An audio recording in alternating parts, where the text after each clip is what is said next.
You ask Tiger to solve. This deals with linear equations with one unknown.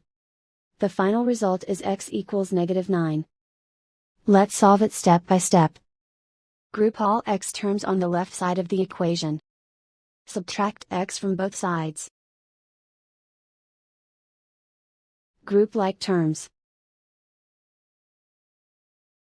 Simplify the arithmetic. Group like terms. Simplify the arithmetic. Group all constants on the right side of the equation.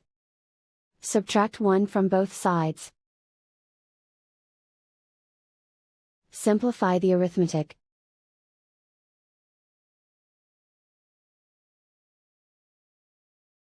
Isolate the x. Divide both sides by 2. Simplify the fraction.